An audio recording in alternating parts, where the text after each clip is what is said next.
I first met Mark in Tampa. He was a financial advisor.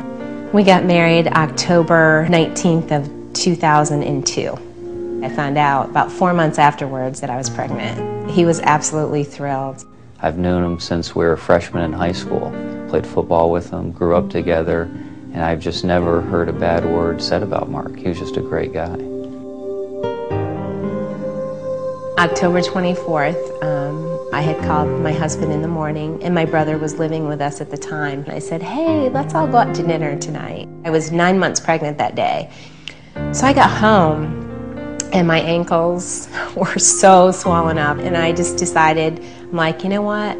I said, I don't think I can do this. And he's like, you're not going out? I said, no, why don't you and Phil go out to dinner, then come back and we'll spend some time together. And he said, but I love you and I'll miss you. And he walked out the door and he gave me a kiss goodbye, and that was the last time I ever saw him. I got a phone call at about 9 o'clock at night, and it was my brother. And he said, there's been a horrible accident and you need to get here now because it's not good. And he's like, and I don't know how long Mark has. And I just remember being 9 months pregnant and just running, running. And I just saw lights and sirens and just the world stopped. My brother was stopped at a red light. The left arrow turned green for him to go, and he went. And that's when somebody decided to run the light at 50 miles an hour, and my husband took the brunt of it. He actually lost his life right there at impact. They just had their 1-year anniversary on the preceding Sunday night. This happened on Friday night. 2.5 weeks later, Madison Grace Wandall was born into this world. So I had this little girl on November 13th, actually, 2003, and it was also the hardest thing I've ever done, knowing that I was bringing this child home without my husband.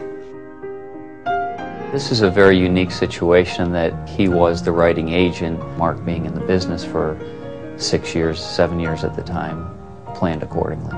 He had 2 types of insurance. He had term life insurance, and he also had some permanent protection in the form of variable life insurance.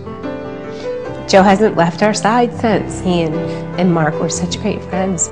The best thing that's come out of this has been the good works that Melissa has been able to do. Melissa hasn't just sat back and lived off life insurance money and gone on with her life. She is trying to make a difference in this world. Melissa had the luxury now with the life insurance of being able to stay at home and not have to go back to work. So she formed the Mark Wandall Foundation, which raises money for children's charities.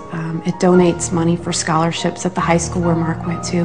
Madison can grow up knowing her father through this foundation. She has started a coalition to stop red light running, and I believe it's getting the attention of multiple officials throughout the state of Florida. She goes out and speaks to community groups. She goes to schools and tells them she's reliving the worst day of her life every time she does that. I mean, you look at this story, and from the outside, it just seems like tragedy, but it's more than that. It's what Melissa has been able to do since that time frame, and the role that life insurance plays in that is unbelievable. His legacy to me is Madison. From the first moment that Madison was born, I talked to her about her dad, and when she was first born and I held her in my arms, I let her know that her dad's physically not with us, but spiritually, that he is. And I think that we owe him the ability to see that we can go on with his help and that we're going to make it.